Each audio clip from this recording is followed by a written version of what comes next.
नमस्कार दोस्तों, एजुकेशन 24 में आपका स्वागत है। आज के इस वीडियो में आपको बीए फर्स्ट ईयर के सेकेंड सेमेस्टर में आपका जो सब्जेक्ट है जियोग्राफी यानी कि भूगोल, उसके अंदर कौन कौन से क्वेश्चन आने वाले हैं, इस वीडियो के अंदर मैं आपको आने वाले क्वेश्चन के बारे में बताऊंगा। लेकिन आज की इस वीडियो में हम लोग सबसे पहले अति लघु उत्तरीय प्रश्नों के बारे में जानेंगे और अति लघु उत्तरीय प्रश्नों का उत्तर भी जानेंगे। तो ये बिना किसी देरी के हम लोग शुरू करते हैं और जियोग्राफी के अंदर जो भी अति लघु उत्तरीय प्रश्न आने वाले हैं उन आने वाले प्रश्नों का उत्तर जानते हैं। तो यहाँ पे आपका पहला प्रश्न दिया हुआ है, ऋतु प्रवास क्या है। पहला प्रश्न कह रहा है कि ऋतु प्रवास क्या है। तो इस प्रश्न का उत्तर ये होगा, पशुओं सहित घाटी से पहाड़ों में या पहाड़ों से घाटी में ऋतु अनुसार परिभ्रमण करने को ऋतु प्रवास कहते हैं। भोटिया लोग पर्वतीय क्षेत्र के सर्वश्रेष्ठ पशुपालक माने जाते हैं। हरी घास की खोज में वे पर्वतीय ढालों में पाए जाने वाले बुग्याल, मर्ग तथा प्यार घास के मैदान पशुओं के लिए उत्तम होता है। तो ये जो आपका क्वेश्चन है ऋतु प्रवास क्या है, ये बहुत ही महत्वपूर्ण क्वेश्चन है। ये बार बार एग्जाम में पूछता है। तो आपको क्या करना है कि इस क्वेश्चन को नोट करना है और इसका जो आंसर है आंसर को भी याद करना है। अब आगे बढ़ते हैं अगले क्वेश्चन की तरफ। यहाँ पे आपका दूसरा क्वेश्चन दिया हुआ है,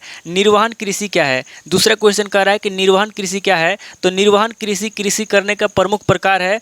कृषि के इस प्रकार में खाद्यान्न के उत्पादन में कृषक अपने और अपने ऊपर निर्भर परिवार के भरण पोषण के लिए करते हैं तथा उपभोग के बाद इतने भी अनाज नहीं बचा पाते कि उसे भविष्य के लिए सुरक्षित रख सके। तो यहाँ पे कह रहा है कि जो निर्वहन कृषि होता है, ये जो होता है किसान अपने परिवार के पालन पोषण के लिए करते हैं और इसके अंदर ज़्यादा जो है कि अनाज उत्पन्न नहीं होता है, जिसकी वजह से क्या करते हैं, भविष्य के अनाज को सुरक्षित नहीं रख सकते हैं। तो निर्वहन कृषि क्या है, एग्जाम ये भी क्वेश्चन बार बार पूछता है, बहुत ही महत्वपूर्ण क्वेश्चन है। तो निर्वहन कृषि क्या है। तो निर्वहन कृषि जो है कृषि करने का प्रमुख प्रकार है। आपको क्या करना है, क्वेश्चन को नोट करना है और इसको याद करना है। अब आगे बढ़ते हैं अगले क्वेश्चन की तरफ। यहाँ पे आपका तीसरा क्वेश्चन दिया हुआ है, नागा के व्यवसायों का वर्णन कीजिए। तीसरा क्वेश्चन कह रहा है जो नागा जनजाति है, यहाँ पे आपको नागा जनजाति के व्यवसाय के बारे में बताना है कि नागा जनजाति क्या काम करते हैं। तो यहाँ पे इसका आंसर ये होगा कि कुछ नागा जो है भैंस पालते हैं जो केवल सामान ढोती है। यानी कि कुछ नागा क्या करते हैं, भैंस पालते हैं जो क्या करती है, सामान ढोती है। क्योंकि दूध निकालना ये अपने स्तर से नीचे का काम समझते हैं। जो नागा लोग होते हैं, यानी कि जो नागा जनजाति के लोग होते हैं, ये लोग क्या करते हैं, भैंस पालते हैं।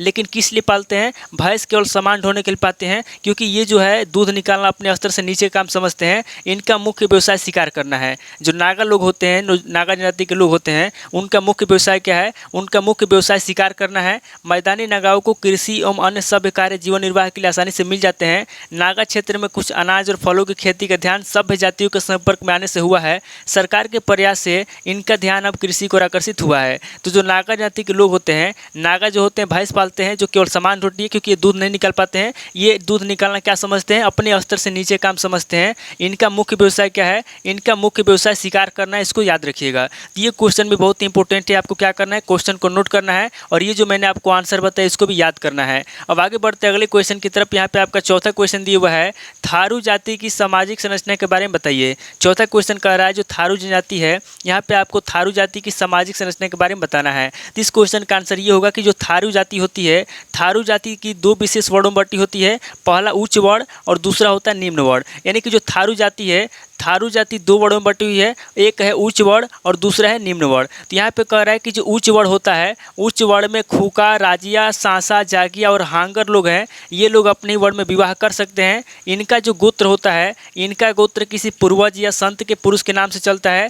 ग्राम समुदाय का प्रशासन प्रधान मुखिया होता है। तो ये जो थारू जाति होती है, इनकी सामाजिक संरचना कैसी होती है। तो जो थारू जाति होती है, इसके अंदर एक उच्च वर्ण होता है और एक निम्न वर्ण होता है। ये जो होता है उच्च वर्ण में जो है खूका आते हैं, राजिया, सासा, जागे और हांगरा लोग आते हैं। ये लोग क्या करते हैं, ये लोग अपने ही वर्ण में विवाह कर सकते हैं। इनका जो गोत्र होता है, इनका गोत्र किसी पूर्वज के नाम से या संत पुरुष के नाम से चलता है। ग्राम समुदाय का प्रशासन प्रधान मुखिया होता है। अब आगे बढ़ते हैं अगले क्वेश्चन की तरफ। यहाँ पे आपका पांचवा क्वेश्चन दिया हुआ है, खिरगिज के जीवन के ढंग का परिचय दीजिए। पांचवा क्वेश्चन कह रहा है जो खिरगिज है, यहाँ पे आपको खिरगिज के जीवन के ढंग के बारे में बताना है। तो जो खिरगिज होता है, खिरगिज का जीवन घूमने फिरने में व्यतीत होता है। पुरुष जो होते हैं पशुओं को चराते हैं, स्त्रियाँ दूध दुहने का काम करती है। यानी कि जो स्त्रियाँ होती है दूध दुहती है और गृह कार्य करती है। तो खिरगिज लोग जो होते हैं क्या करते हैं, दिन भर घूमते फिरते हैं, भैंस चराते हैं, पशुओं को चराते हैं और इनकी जो स्त्रियाँ होती है दूध दुहती है और घर का भी कार्य करती है। तो ये क्वेश्चन भी बहुत इंपॉर्टेंट है, इसको आपको ध्यान से देख लेना है। अब आगे बढ़ते हैं अगले क्वेश्चन की तरफ। यहाँ पे आपका छठा क्वेश्चन दिया हुआ है, कनाडा के प्रमुख वृक्ष का नाम बताइए। छठा क्वेश्चन कह रहा है जो कनाडा के प्रमुख वृक्ष हैं उसका क्या नाम है, तो इसका आंसर ये होगा कि कनाडा में डगलस फर प्रमुख वृक्ष है। यानी कि जो कनाडा है यहाँ पे जो है कनाडा में जो डगलस फर होता है, डगलस फर जो है प्रमुख वृक्ष होता है। अब आगे बढ़ते हैं अगले क्वेश्चन की तरफ। यहाँ पे आपका 7वां क्वेश्चन दिया हुआ है, काष्ठ उद्योग का संक्षिप्त वर्णन कीजिए। 7वां क्वेश्चन कह रहा है जो काष्ठ उद्योग है, यहाँ पे आपको काष्ठ उद्योग के बारे में संक्षिप्त में बताना है। तो इस क्वेश्चन का आंसर ये होगा, वनों से कठोर तथा नरम सभी प्रकार की लकड़ी काटी जाती है। ईंधन के रूप में 40% लकड़ी इस्तेमाल किया जाता है। इमारती कार्यों में रेलवे के स्लीपर, रेल के डिब्बे, फर्नीचर, बसों की बाडियाँ, पुल निर्माण, नाव आदि के निर्माण में 40% लकड़ी का प्रयोग किया जाता है। नर्म लकड़ी का उपयोग लुगदी बनाने, दिया सलाई बनाने, नकली रेशम बनाने, सामान पैक करने के बक्से, प्लास्टिक आदि के निर्माण में 10% इस्तेमाल किया जाता है। तो जो काष्ठ उद्योग होता है इसके अंदर जो होता है वन से कठोर भी लकड़ी काटी जाती है, नरम भी काटी जाती है, लेकिन इसका अलग अलग इस्तेमाल होता है। जो कठोर लकड़ी होती है उसका इस्तेमाल रेलवे के स्लीपर बनाने के लिए, रेल के डिब्बे बनाने में, फर्नीचर बनाने में, बसों की बाडियाँ बनाने में किया जाता है। और जो नरम लकड़ी होती है, नरम लकड़ी का उपयोग जो होता है लुगदी बनाने में, दिया सलाई बनाने में, नकली रेशम बनाने में और सामान पैक करने के बक्से बनाने में किया जाता है। अब आगे बढ़ते हैं अगले क्वेश्चन की तरफ। यहाँ पे आपका 8वां क्वेश्चन दिया हुआ है, लकड़ी काटने के व्यवसाय का विश्व वितरण बताइए। 8वां क्वेश्चन कर रहा है जो लकड़ी काटने का व्यवसाय है, यहाँ पे आपको लकड़ी काटने के व्यवसाय का विश्व वितरण बताना है। तो इस क्वेश्चन का आंसर ये होगा, कनाडा, नॉर्वे एवं स्वीडन के कूड़ाधारी वन तथा साइबेरिया आदि के टैंगा के वन लट्ठे के रूप में लकड़ी के प्रमुख उत्पादक हैं, जबकि पटरे के रूप में लकड़ी की चिराई कनाडा, स्वीडन एवं अन्य शीतोष्ण कटिबंधीय देशों में होती है। यानी कि जो लकड़ी काटने का व्यवसाय है इसका विश्व वितरण क्या है, तो कनाडा, नॉर्वे एवं स्वीडन जो है कूड़ाधारी वन तथा साइबेरिया आदि के टैंगा वन जो है लट्ठे के रूप में लकड़ी के प्रमुख उत्पादक देश हैं। यानी कि कनाडा में, नॉर्वे में और स्वीडन में क्या होता है, लकड़ी काटने का व्यवसाय ज़्यादा किया जाता है। उसके बाद कह रहा है कि जो पटरा होता है लकड़ी का, इसका चिराई जो है कनाडा में होता है, स्वीडन में होता है और अन्य शीतोष्ण कटिबंधीय देशों में होता है। तो ये क्वेश्चन भी बहुत ही महत्वपूर्ण है, आपको इन क्वेश्चन को ध्यान से देख लेना है और इसके अंदर जो मैंने आपको आंसर बताया हुआ है उस आंसर को भी याद कर लेना है। अब आगे बढ़ते हैं अगले क्वेश्चन की तरफ। यहाँ पे आपका 9वां क्वेश्चन दिया हुआ है, जनसंख्या स्थानांतरण का प्रभाव बताइए। 9वां क्वेश्चन कह रहा है जो जनसंख्या स्थानांतरण उसका क्या प्रभाव है, तो इस क्वेश्चन का आंसर ये होगा, जनसंख्या के स्थानांतरण से प्रवासी और अप्रवासी दोनों ही देश प्रभावित होते हैं। सामाजिक, धार्मिक और राजनीतिक परिवर्तन दिखाई पड़ते हैं। यानी कि जो जनसंख्या स्थानांतरण होता है उसका क्या प्रभाव पड़ता है, तो जनसंख्या के स्थानांतरण से प्रवासी और अप्रवासी दोनों ही देश प्रभावित होते हैं। इससे क्या होता है, सामाजिक, धार्मिक और राजनीतिक परिवर्तन दिखाई पड़ते हैं।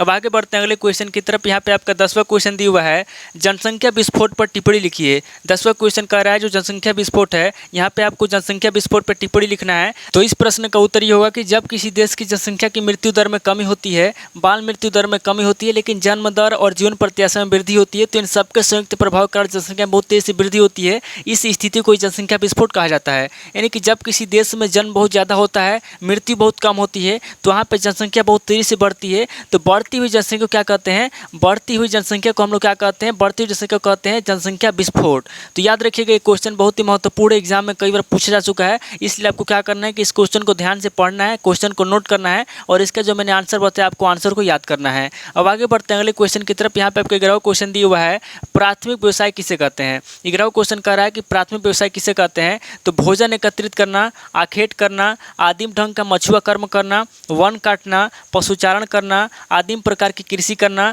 आदिम ढंग का खनन, झूमिंग कृषि, शहद उद्योग आदि को प्राथमिक व्यवसाय कहा जाता है। तो प्राथमिक व्यवसाय किसे कहते हैं, तो याद रखिएगा, भोजन एकत्रित करना, आखेट करना, आदिम ढंग का मछुआ कर्म करना, वन काटना, पशुचारण करना, आदिम प्रकार की कृषि करना, आदिम ढंग का खनन करना, झूमिंग कृषि, शहद उद्योग को सभी क्या कहते हैं, इन सभी को कहते हैं हम लोग प्राथमिक व्यवसाय। तो ये क्वेश्चन बहुत ही महत्वपूर्ण एग्जाम में कई बार पूछा जा चुका है, इसलिए इस क्वेश्चन को भी ध्यान से देख लीजिएगा और इसका उत्तर आप लोग याद कर लीजिएगा। अब आगे बढ़ते हैं अगले क्वेश्चन की तरफ। यहाँ पे आपका 12वां क्वेश्चन दिया हुआ है, नव निश्चयवाद की विचारधारा किसकी है। यानी कि जो नव निश्चयवाद है उसकी विचारधारा किसकी है, तो इस क्वेश्चन का आंसर ये होगा कि नव निश्चयवाद की विचारधारा भूगोल विवेकता टेलर की है। यानी कि जो नव निश्चयवाद है ये विचारधारा किसकी है, तो नव निश्चयवाद की विचारधारा भूगोल विवेकता टेलर की है। ये क्वेश्चन बहुत इंपॉर्टेंट है, एग्जाम में कई बार पूछा जा चुका है, इसलिए आपको क्या करना है कि इस क्वेश्चन को नोट करना है और इसका आंसर भी आपको याद करना है। अब आगे बढ़ते अगले क्वेश्चन की तरफ। यहाँ पे आपका 13वां क्वेश्चन दिया हुआ है, मानव भूगोल का जन्मदाता कौन था। 13वां क्वेश्चन कह रहा है जो मानव भूगोल है उसका जन्मदाता कौन था,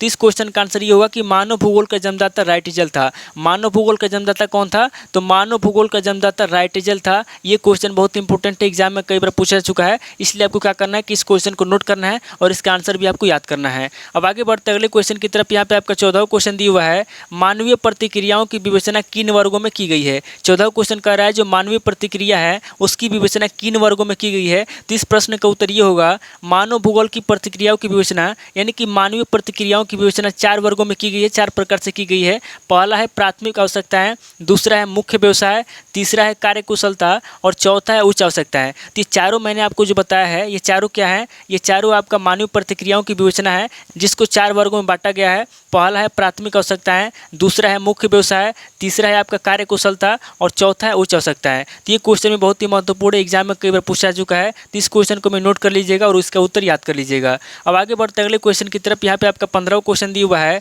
मानव भूगोल में बिडाल डी ला ब्लास का योगदान बताइए। 15वां क्वेश्चन कह रहा है जो बिडाल डी ला ब्लास है इसका मानव भूगोल में क्या योगदान है। तो इस क्वेश्चन का आंसर ये होगा कि बिडाल डी ला ब्लास को संभववाद का जन्मदाता कहा गया है। उनकी पुस्तक मानव भूगोल के सिद्धांत में भौगोलिक एकता, वातावरण का महत्व तथा वातावरण पर मानव की क्रियाओं का विश्लेषण किया गया है। यानी कि ये जो बिडाल डी ला ब्लास है इसको क्या कहा गया है, इसको संभववाद का जन्मदाता कहा गया है। और उसकी जो पुस्तक है मानव भूगोल के सिद्धांत, उस पुस्तक में क्या किया गया है, उस पुस्तक में भौगोलिक एकता, वातावरण का महत्व तथा वातावरण पर मानव की क्रियाओं का विश्लेषण किया गया है। अब आगे बढ़ते हैं अगले क्वेश्चन की तरफ। यहाँ पे आपका 16वां क्वेश्चन दिया हुआ है, मत्स्य उद्योग की समस्याएं बताइए। 16वां क्वेश्चन कह रहा है जो मत्स्य उद्योग है यानी कि मछली पालन करने का जो उद्योग है उसकी क्या समस्या है। तो मत्स्य उद्योग की समस्याएं निम्नलिखित हैं, जैसे सामुद्रिक परिवहन से उत्पन्न समस्याएं, अति उत्पादन, जल का दूषित होना तथा परभक्षियों की समस्या उल्लेखनीय है। यानी कि जो मत्स्य उद्योग उसकी समस्या क्या है, तो मत्स्य उद्योग की प्रमुख समस्या क्या है, तो उसकी समस्या ये है कि सामुद्रिक परिवहन से उत्पन्न समस्याएं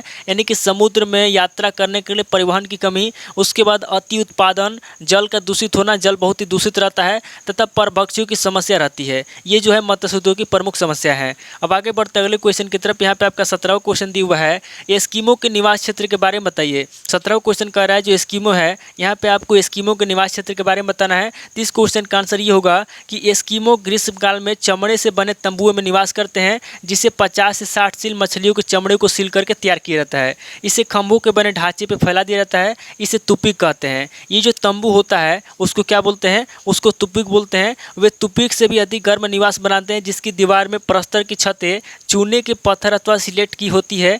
इसके ऊपर घास फूस बिछा देते हैं, फिर इसके ऊपर चमड़े का तंबू फैला देते हैं। इस पूरे निवास को इग्लू कहते हैं। इस पूरे निवास को क्या कहते हैं, इस पूरे निवास को इग्लू कहते हैं। तो जो एस्किमो होते हैं, एस्किमो क्या करते हैं, एस्किमो जो होते हैं इग्लू में निवास करते हैं। इस क्वेश्चन का आंसर ये होगा। तो ये क्वेश्चन भी बहुत ही इंपॉर्टेंट है, आपको एग्जाम में कई बार आपसे पूछा गया, इसलिए क्या करना है कि आपको इस क्वेश्चन को नोट करना है और इसका जो मैंने आपको आंसर बताया उसको याद कर लेना है और एग्जाम में अच्छे तरीके से लिखना है। अब आगे बढ़ते हैं अगले क्वेश्चन की तरफ। यहाँ पे आपका लास्ट क्वेश्चन दिया हुआ है 18वां क्वेश्चन, नव निश्चयवाद क्या है। 18वां क्वेश्चन कह रहा है कि नव निश्चयवाद क्या है। तो इस क्वेश्चन का आंसर ये होगा कि नव निश्चयवाद एक विचारधारा है जिसका निर्देश है प्रकृति के साथ सहयोग कर आगे बढ़ना है। यानी कि जो नव निश्चयवाद है उसका विचारधारा क्या है, तो नव निश्चयवाद एक विचारधारा है जिसका निर्देश है प्रकृति के साथ सहयोग करके आगे बढ़ना है। तो टोटल आपके 18 क्वेश्चन होंगे जो आपसे अति लघु उत्तरीय प्रश्न में पूछे जाएंगे। इस वीडियो के अंदर मैंने आपको 18 क्वेश्चन के बारे में बता दिया और साथ ही साथ इन क्वेश्चन का आंसर भी मैंने आपको दे दिया।